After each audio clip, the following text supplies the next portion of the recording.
नमस्कार मित्रों, GK by Vishnu sir channel पर आपका स्वागत है। आखिरी क्लास में जलवायु और जलवायु को प्रभावित करने वाले कारकों के बारे में हमने चर्चा की थी। कौन कौन से कारक है जो जलवायु को प्रभावित करते हैं, उनमें से जो अक्षांशीय स्थिति वाला कारक है उस पर हमने चर्चा कर ली थी। कल की क्लास में हमने पढ़ा था कि भारत में सबसे बड़ा दिन कब होता है,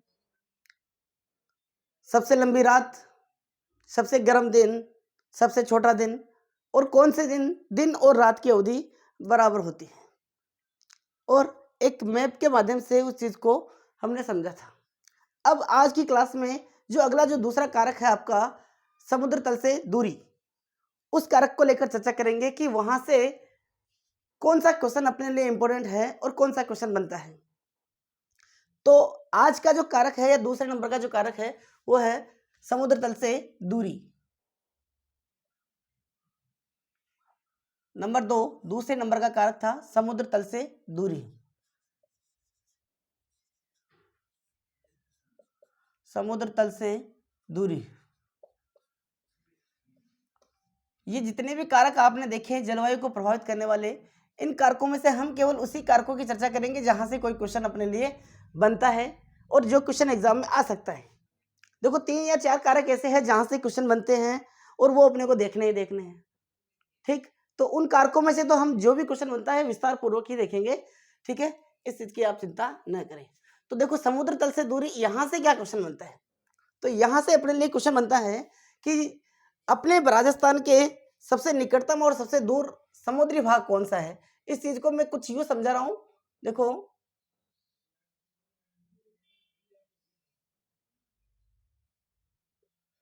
जैसे मैं एक फॉर्मेट बनाता हूं,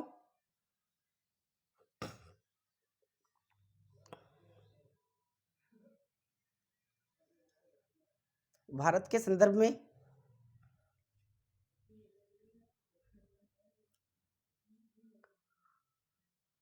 यह आपने पहचान लिया होगा। जैसे भारत का एक मैप बनाने की है मैंने कोशिश।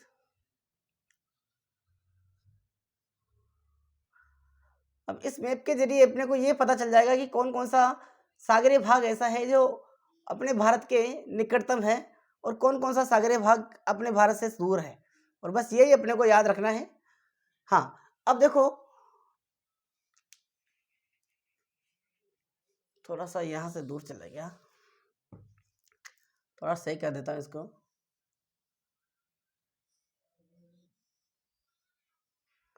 ये लो, हाँ।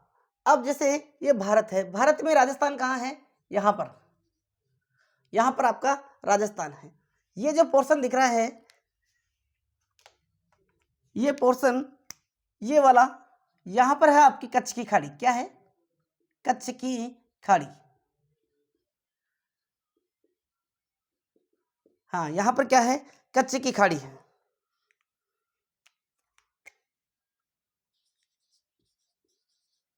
कच्छ की खाड़ी, कच्छ की खाड़ी है यहाँ पर। ठीक है, इसके बाद में ये वाला आपने पोर्शन देखा, ये वाला यहां पर है आपकी खंबात की खाड़ी।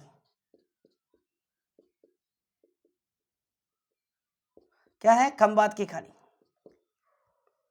समझने का प्रयास करना, हमें रटना नहीं है किसी चीज को, हर चीज में सिखाने की कोशिश करता हूँ, समझाने की कोशिश करता हूँ। ठीक है, तो ये वाला जो पोर्शन है यहाँ पर खंबात की खाड़ी है, खंबात की खाड़ी। कच्छ की खाड़ी है, यहाँ पर खंबात की खाड़ी है, और ये दोनों ही किसका भाग है, ये दोनों ही अरब सागर का भाग है। किसका भाग है, अरब सागर का भाग है। अब अरब सागर कहाँ है, जस्ट खंबात की खाड़ी के नीचे वाला जो पोर्शन है ये सारा का सारा किसका है, अरब सागर का है। सब ये अरब सागर का पोर्शन है, मतलब यहां पर आपका कौन सा सागर पड़ता है, अरब सागर पड़ता है। हाँ, ये है आपका अरब सागर।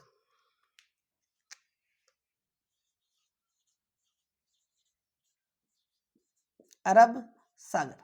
इसके अलावा और कौन सा सागरीय भाग है, तो यहां पर ये बांग्लादेश है, बांग्लादेश के जस्ट नीचे है जो क्या है, बंगाल की खाड़ी है। ये वाला जो हिस्सा है ये किसका है, बंगाल की खाड़ी का हिस्सा पड़ता है। ठीक है, तो यहां पर है आपकी बंगाल की खाड़ी।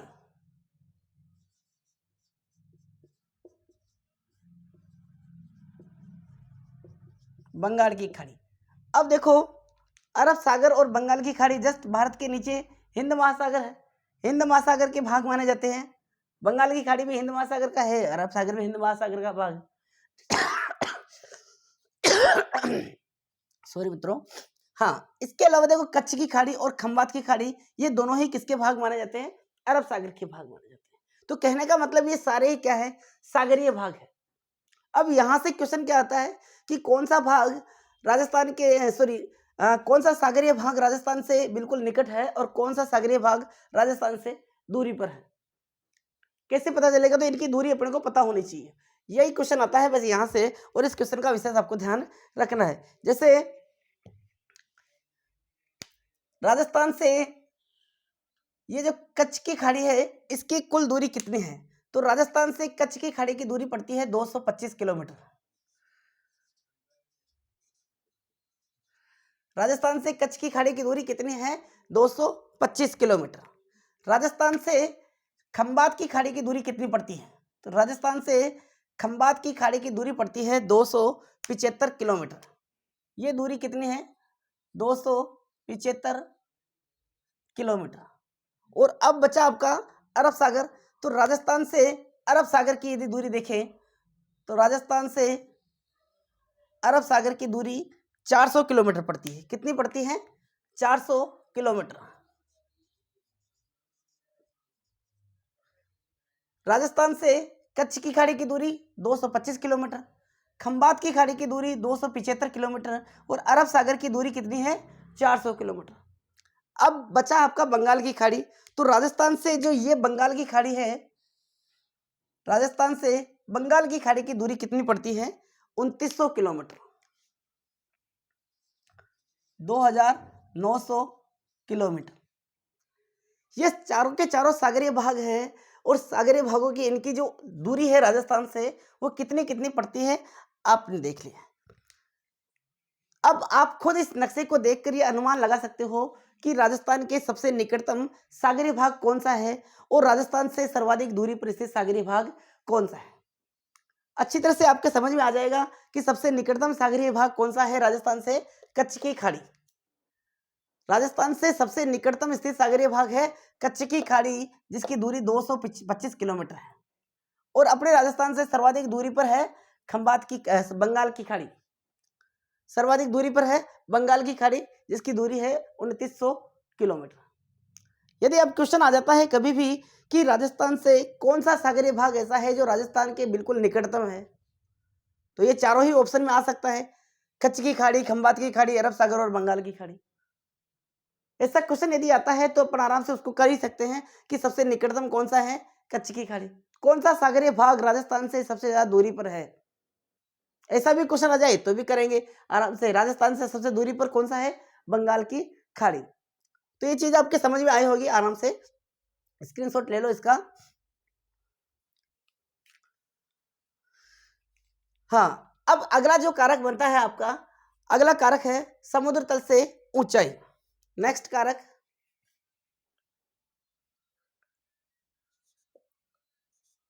समुद्र तल से ऊंचाई।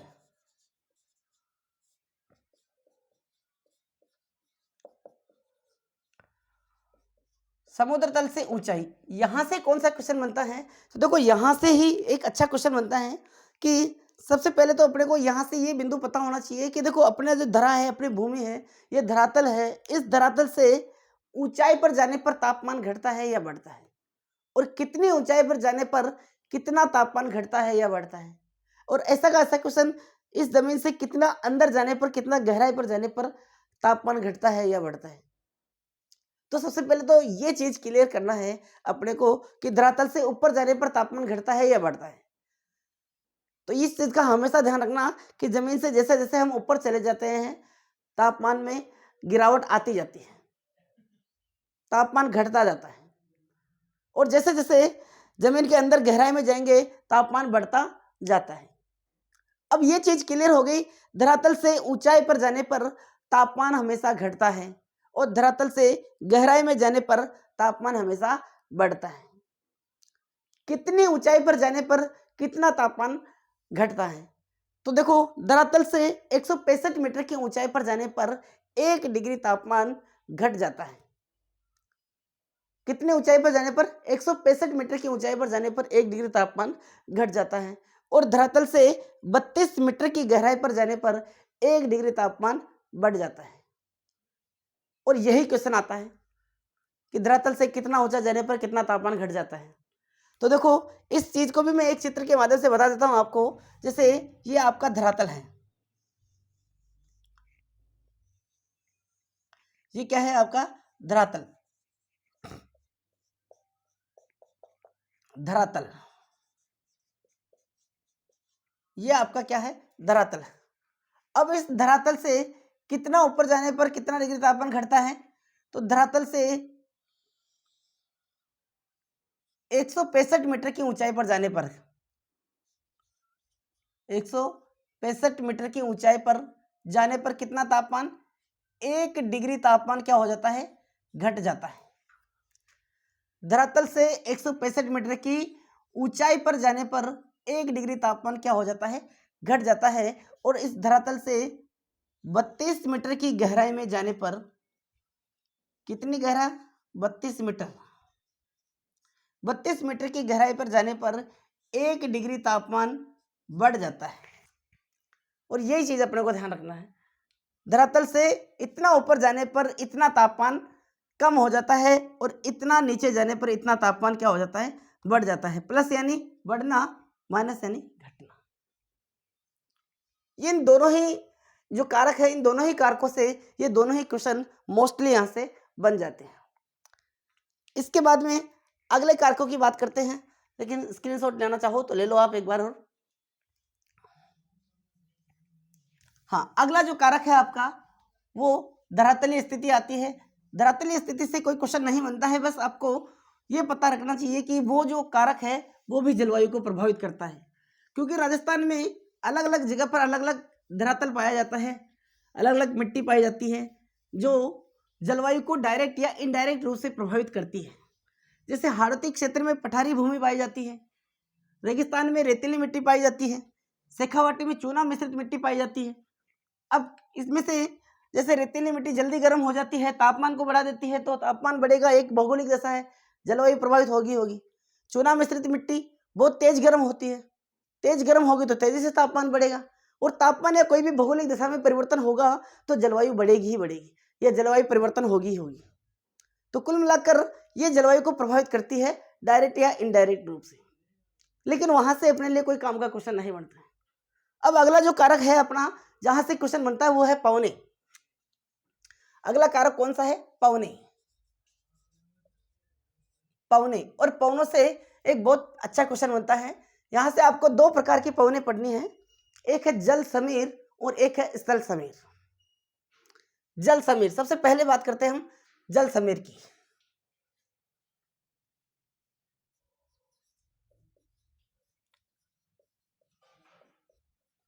जल समीर, जल यानी जल समीर यानी होती है हवा या पवन। ठीक, इसी जल समीर को और क्या कहते हैं? इसे कहते हैं समुद्र समीर। जल समीर या समुद्र समीर। सबसे पहला क्वेश्चन अपने को यह पता होना चाहिए कि जल समीर या फिर समुद्र समीर चलते कब हैं। तो जल समीर या समुद्र समीर है वो कब चलते हैं? दिन में चलते हैं। कब चलते हैं? दिन में चलते हैं। जल समीर के दौरान हवाओं की दिशा क्या होती है? हवाएं कहां से कहां की ओर चलती है? तो जल समीर के दौरान हवाएं कहां से कहां चलती है, इसी चीज को अपने को देखना है। देखो, सबसे पहले अपने को हवाओं का चलने का नियम पता होना चाहिए, पवनों का चलने का नियम पता होना चाहिए। और इसके लिए मैं आपको दो नियम बता रहा हूं, वो दो नियम आपको याद रखना है। जब तक कंपटीशन एग्जाम में बने रहोगे, जब तक सर्विस नहीं लोगे, तब तक और जिंदगी भर ये नियम आपके काम आएंगे। नियम नंबर फर्स्ट, पवने हमेशा उच्च वायुदाब से निम्न वायुदाब की ओर चलती है। पवने हमेशा कहां से कहां की ओर चलती है? उच्च वायुदाब से निम्न वायुदाब की ओर। पहला, हवा हमेशा उच्च वायुदाब से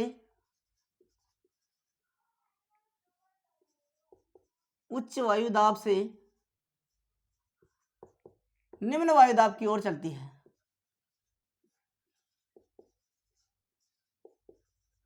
पवनें हमेशा उच्च वायुदाब से निम्न वायुदाब की ओर चलती है। ठीक, ये हो गया आपका नियम नंबर फर्स्ट। नियम नंबर दूसरा, इस बात का हमें कैसे पता चलता है कि कहां पर उच्च वायुदाब है और कहां पर निम्न वायुदाब है। चलो, पहला नियम अपन ने देख लिया कि हवा हमेशा उच्च वायुदाब से निम्न वायुदाब की ओर चलेगी। लेकिन उच्च वायुदाब कहां पर होता है और निम्न वायुदाब कहां पर होता है, कैसे पता चलेगा? तो तापमान से पता चलेगा। कैसे चलेगा? तापमान से। जहां पर देखो, दूसरा नंबर जो दूसरा नियम है वो क्या है? नियम नंबर दूसरा है, तापमान और वायुदाब में विपरीत संबंध होता है। दूसरा नियम क्या होता है? तापमान व वायुदाब में विपरीत संबंध पाया जाता है। तापमान व वायुदाब में विपरीत संबंध पाया जाता है।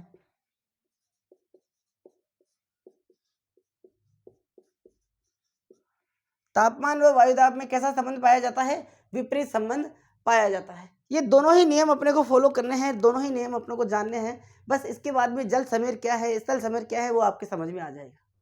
अपनी चर्चा चल रही थी कि यार कहाँ पर उच्च वायुदाब है, कहाँ पर निम्न वायुदाब है, इस चीज का पता कैसे करेंगे? तो इस चीज का पता करेंगे हम तापमान से। तापमान और वायुदाब में विपरीत संबंध पाया जाता है, यानी उल्टा संबंध पाया जाता है। यदि मान लो किसी जगह का, किसी स्थान का तापमान कम होगा तो वहां पर वायुदाब अधिक होगा, और किसी स्थान का तापमान अधिक होगा तो वायुदाब कम होगा। दोनों में कैसा संबंध पाया जाता है? विपरीत संबंध पाया जाता है। यही अपने को ध्यान रखना है, और तापमान से ही वायुदाब का पता लगाया जाता है। अब अधिक वायुदाब को उच्च वायुदाब कहते हैं और कम वायुदाब को निम्न वायुदाब कहा जाता है। ठीक, अब इसी चीज को देखो, जल समीर समझते हैं। जल समीर को ही क्या कहा जाता है? समुद्र समीर कहा जाता है। जल समीर कब चलते हैं? दिन में चलते हैं। जल समीर में होता क्या है? जैसे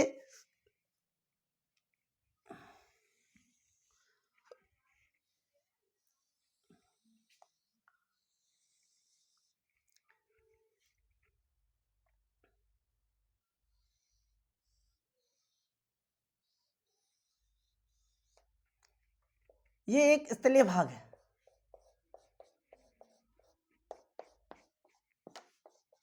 ये क्या बना दिया मैंने? स्थलीय भाग है।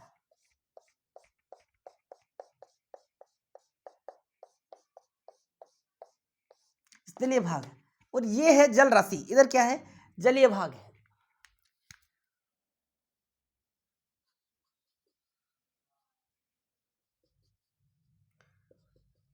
ये जल भाग है, और ये उधर इसके साइड में है स्थलीय भाग। हाँ, ये क्या है? जलीय भाग है, और इधर है ये स्थलीय भाग है। अब जल समीर में पवनें कहां से कहां की ओर चलती है। सबसे पहले बात करते हैं स्थिति की, कि स्थिति जैसे जल समीर कब चलते हैं? दिन में चलते हैं। अब गर्मियों के दिनों में आप खुद बताओ मेरे को, कि जैसे मान लो गर्मी के दिन है तो ये वाला भाग ज्यादा गर्म होगा कि ये वाला भाग ज्यादा गर्म होगा? ये वाला भाग कौन सा है? ये वाला भाग है स्थलीय भाग। स्थलीय भाग। और ये वाला आपको दिख ही रहा है, जलीय भाग। ठीक है, तो ये वाला भाग जल्दी गर्म होगा या ये वाला भाग जल्दी गर्म होगा? ऑब्वियसली कौन सा भाग गर्म होगा? ये वाला भाग ज्यादा गर्म होगा। स्थलीय भाग ज्यादा गर्म होगा। अगर स्थलीय भाग ज्यादा गर्म होगा दिन में, तो यहां पर तापमान कम होगा कि बढ़ेगा? यहां पर तापमान क्या होगा? बढ़ेगा, यानी कि तापमान भी अधिक होगा। ठीक है, तो यहां पर दिन में क्या रहता है? तापमान अधिक। तापमान अधिक। यहाँ पर तापमान अधिक रहता है। अगर तापमान अधिक रहेगा तो वायुदाब कैसा रहेगा, इसका विपरीत, क्योंकि तापमान और वायुदाब में कैसा संबंध पाया जाता है, विपरीत संबंध पाया जाता है। तापमान अधिक तो वायुदाब कम, वायुदाब कम, और इसकी तुलना में ये वाला भाग कम गर्म होगा। ठीक, इसका मतलब यहां पर तापमान कम रहेगा, तापमान कम,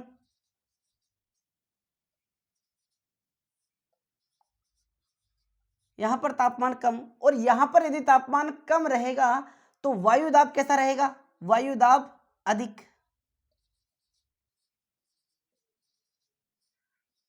वायुदाब अधिक।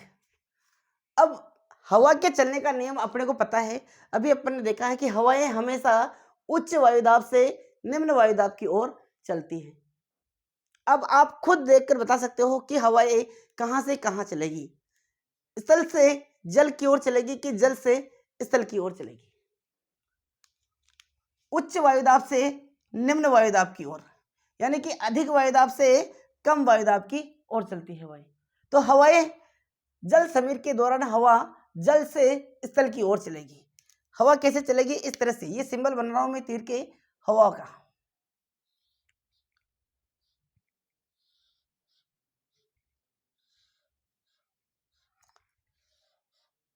हवाएं चलेगी इस तरह से,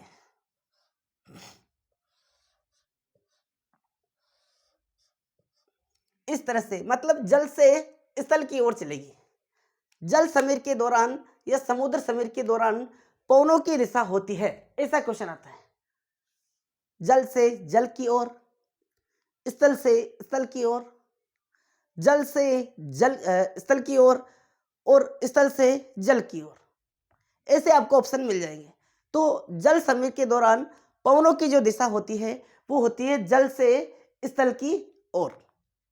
क्यों? क्योंकि पवनें हमेशा उच्च वायुदाब से निम्न वायुदाब की ओर चलती है, और जल समीर की जो स्थिति बनती है वो कब बनती है, दिन में बनती है। दिन में ये वाला भाग अधिक गर्म होता है, यानी तापमान अधिक होता है, तो यहाँ वायुदाब कम होता है, और ये वाला भाग कम गर्म होता है, यानी यहाँ तापमान कम होता है, वायुदाब अधिक होता है।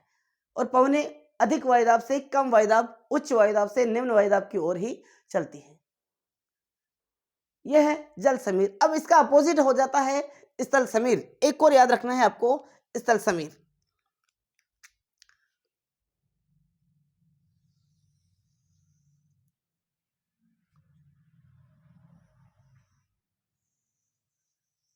स्थल समीर, अब बिल्कुल ऐसा कैसा एक और,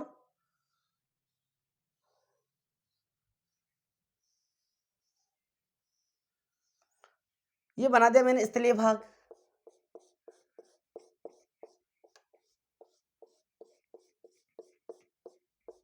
स्थलीय भाग। ठीक, इधर है जलीय भाग,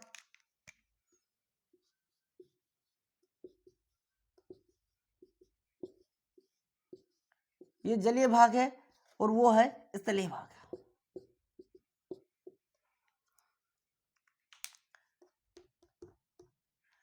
हाँ, अब देखो ये क्या है, स्थल, ये क्या है, जलीय भाग। ठीक, अब पहली बात हम पढ़ क्या रहे हैं, स्थल समीर।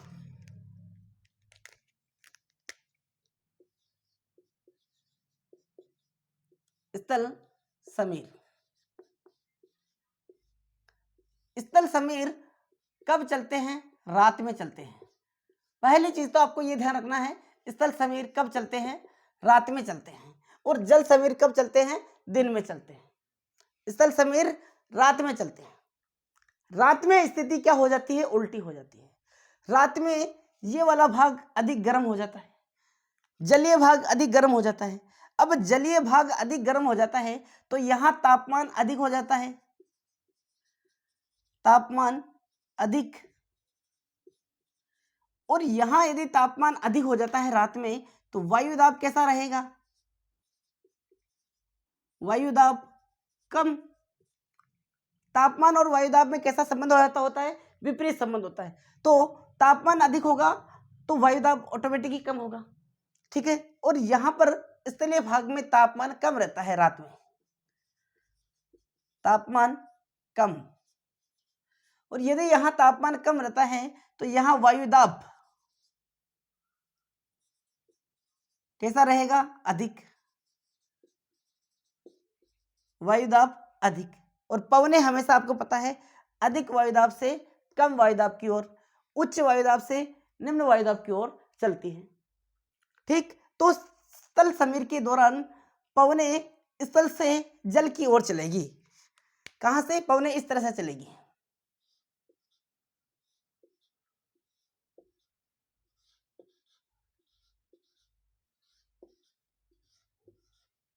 इस तरह से पवनें चला करती हैं। स्थल समीर में पवनें स्थल से जल की ओर चलती है, जबकि जल समीर में पवनें जल से स्थल की ओर चलती है। जल समीर या समुद्र समीर दिन में चला करते हैं और स्थल समीर कब चलते हैं? रात में चलते हैं। और क्वेश्चन फॉर्मेट मैंने आपको बता ही दिया। क्वेश्चन क्या आएगा? क्वेश्चन जैसे स्थल समीर को लेकर क्वेश्चन बना लेते हैं। तो स्थल समीर के दौरान पवनों की दिशा होती है ऑप्शन ए जल से जल की ओर, ऑप्शन बी स्थल से स्थल की ओर, ऑप्शन सी जल से स्थल की ओर और ऑप्शन डी स्थल से जल की ओर। तो यहां राइट आंसर क्या होगा?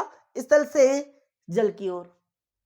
ऐसा ही क्वेश्चन आता है और पिछले एग्जामों में काफी बार ये क्वेश्चन आया हुआ है। स्क्रीनशॉट ले लो।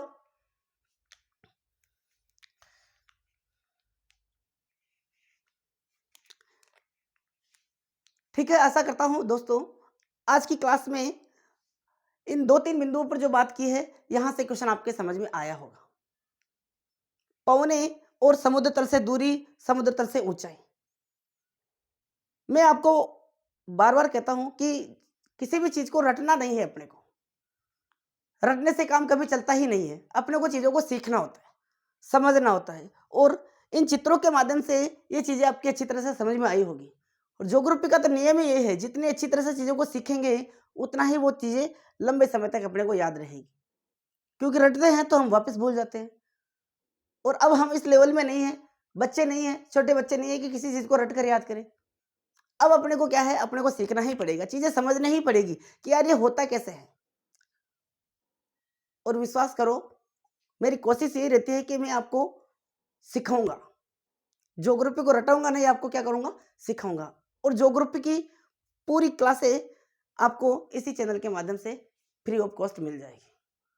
बस एक ही चीज की कमी रहती है, मैं आपसे थोड़ी सी उम्मीदें लगा बैठा हूं, थोड़ी सी अपेक्षाएं रखता हूं कि आप लोग सपोर्ट करोगे, चैनल को सब्सक्राइब करोगे, लाइक करोगे, शेयर करोगे और प्यारा सा कमेंट करोगे।